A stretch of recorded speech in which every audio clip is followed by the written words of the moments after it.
Joining us now is Jonathan Conricus, Senior Fellow at the Foundation for Defense of Democracies and former spokesperson for the Israeli Defense Forces.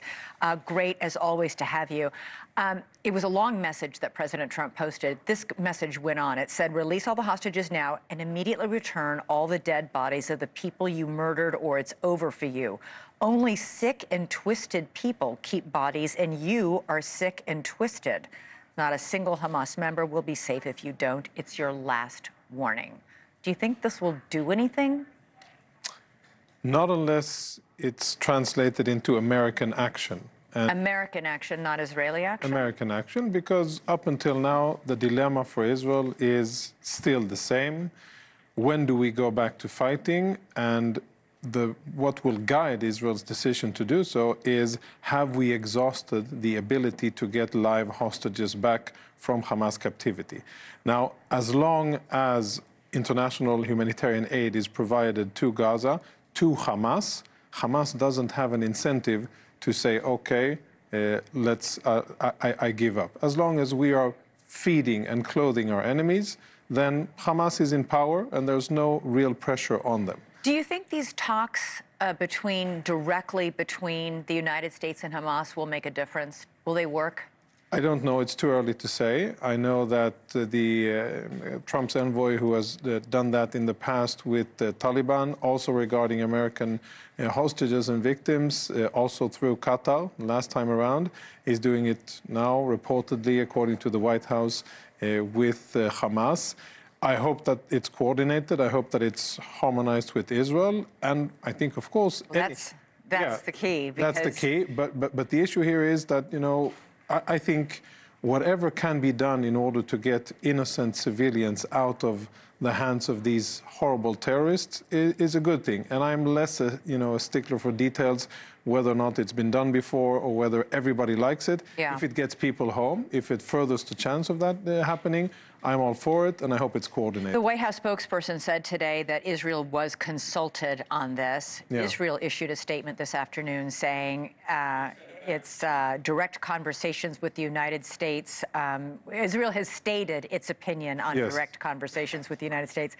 Which definitely is sounds like, for I don't like it. We don't like it. It is what it is. Why is Israel against it, if it might mean the release of Israeli hostages as well as American hostages? Maybe because it kind of diverts the efforts, and you know, there's more than one entity that is dealing with Hamas, and that allows Hamas more flexibility, more wiggle room, and it may weaken the concentration of effort on the Israeli side into getting all of the hostages back. It may produce an incentive for Hamas only to release American Israeli citizens. Yeah. But anyhow, I mean, it is between partners and friends, US and Israel, and I'm sure that it's coordinated and it will go forward. If it leads to the release of hostages, then it's a blessing. We know that there are, we think, are 24 living hostages remaining, the bodies of 35 dead hostages still in Gaza. You know, even if President Trump issued that statement saying, release them now, this is your last warning, it sounded like, you know, or we're going to, all hell will break out. The problem is this is Hamas's only leverage.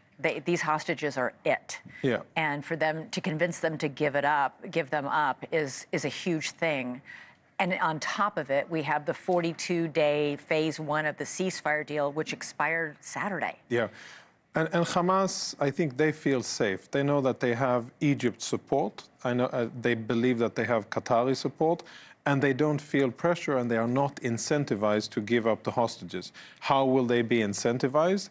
If President Trump's plan starts to take action, and if the Egyptians are forced to open the Rafah Trump's plan, gate, meaning what? Meaning evacuating people out of Gaza in order to rebuild it, that will put pressure on Hamas. And most importantly, here the key is Egypt.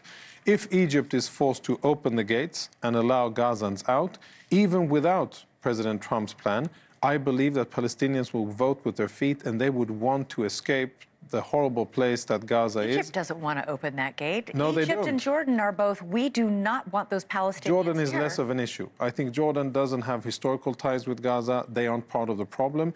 Egypt is. Egypt has been meddling in Gaza and in Israeli affairs for the better part of 30 years.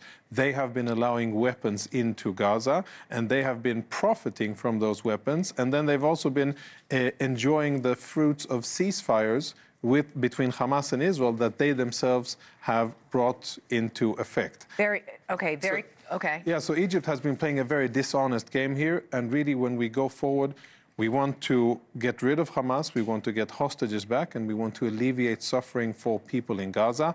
All of those three things can be achieved by applying significant, robust pressure on Egypt to open the gate, to allow people to leave, and then for Hamas to be defeated. I think Egypt would consider a huge influx of Palestinians from Gaza to be hugely destabilizing to Egypt. So therefore, I don't know. They've put down. They've you know, in response to Trump's. In many ways, they have created this problem, and I think they should own up to what they've created. All right, we'll see if they do. Jonathan Conricus. Thank you. Always great to talk to you. Thank you for your insight. Thanks for watching. Drop a comment below. Don't forget to like, share, and hit subscribe to stay updated with our latest content. Until next time, stay informed and inspired. This is Dejobnik signing off.